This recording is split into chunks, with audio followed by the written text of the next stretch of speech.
नमस्ते, मेरा नाम धर्मराज सिंह है और पिछले एक दशक से ज़्यादा वक्त गुजर चुका है जब मैं बतौर पत्रकार काम कर रहा हूँ। मैं अभी भी पत्रकारिता का छात्र ही हूँ और इस एक दशक से ज़्यादा का जो वक्त गुजरा है इस पर मैंने कई संस्थान के साथ जुड़कर काम किया है बतौर एंकर, बतौर रिपोर्टर, बतौर प्रोड्यूसर। और इसकी शुरुआत रांची से हुई थी जब मैंने 2-3 छोटे छोटे जो ओरिजिनल चैनल्स होते हैं वहाँ पर मैंने काम किया। उसके बाद मैं दिल्ली का रुख किया मैंने और इंडिया न्यूज़ के साथ मैं जुड़ा। फिर वहाँ से मैं श्री न्यूज़ गया, फिर मैं समाचार प्लस में गया।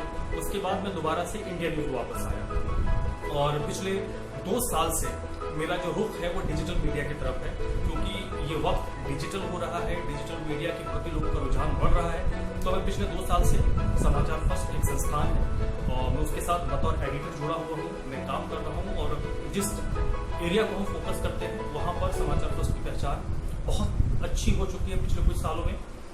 तो मैंने इस दौरान बहुत कुछ सीखा है।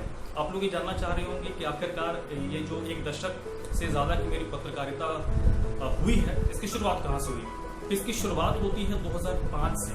2005 से 2008 के बीच मैंने बैचलर ऑफ मास कम्युनिकेशन किया दिल्ली के टेक्न स्कूल ऑफ मास कम्युनिकेशन से। और टेक्न स्कूल ऑफ मास कम्युनिकेशन का जिक्र करना इसलिए भी ज़रूरी है क्योंकि जब आप पढ़ाई करने के बाद 3 साल का बैचलर डिग्री हो, 2 साल का मास्टर्स हो या 1 साल का डिप्लोमा हो, उसको करने के बाद जब आप फील्ड में आते हैं तो आपको कई चीज़ों से रूबरू होना पड़ता है। मसलन जो आप किताब में पढ़ते हैं, जो आपको थ्योरेटिकल ज्ञान दिया जाता है, जो आप परीक्षा पास करने के लिए पढ़ाई करते हैं, वो और जो आप संस्थान में आने के बाद काम करते हैं बिल्कुल अलग अलग होता है।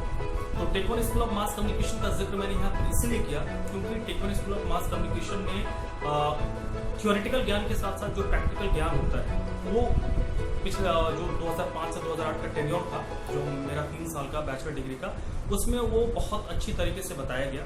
नतीजा ये हुआ कि जब मैं फील्ड में आया तो मुझे फिर बहुत ज़्यादा दिक्कत नहीं हुई। और ये बात मैं पुख्ता तौर पर क्यों कह रहा हूँ, ये बात मैं इसलिए पुख्ता तौर पर कह पा रहा हूँ क्योंकि एक पेशेवर के तौर पर, एक प्रोफेशनल के तौर पर मैंने देश के नामचीन जो सरकारी संस्था है मास कम्युनिकेशन का, वहाँ पर बतौर गेस्ट फैकल्टी में गया हूँ, अभी भी जाता हूँ। कई प्राइवेट इंस्टीट्यूट्स में मैं बतौर फैकल्टी जाता हूँ। तो जब मैं कंपैरिजन करता हूँ, तुलनात्मक नजरिए से देखता हूँ, तो टेक्न स्कूल ऑफ मास कम्युनिकेशन जो आपको फील्ड वर्क, जो आपको दूसरे तरीके से ट्रीट करता है, जो आपको प्रैक्टिकल ज्ञान देता है, वो बहुत इंपॉर्टेंट हो जाता है। तो मैं तो बार बार टेक्न स्कूल ऑफ मास कम्युनिकेशन का जिक्र इसलिए कर रहा हूँ क्योंकि जो मेरी बुनियाद थी उसे मजबूत करने में टेक्न स्कूल ऑफ मास कम्युनिकेशन का बहुत अहम योगदान था। और आप सभी लोग जानते हो कि अगर बुनियाद मजबूत है तो दीवार अपने आप मजबूत होगी, अगर बुनियाद कमजोर है तो दीवार मजबूत हो ही नहीं सकती, चाहे आप उसमें कितना भी माल डाल दो, कितना भी सीमेंट डाल दो, कितना भी कंक्रीट डाल दो। इसलिए न्यू मजबूत होना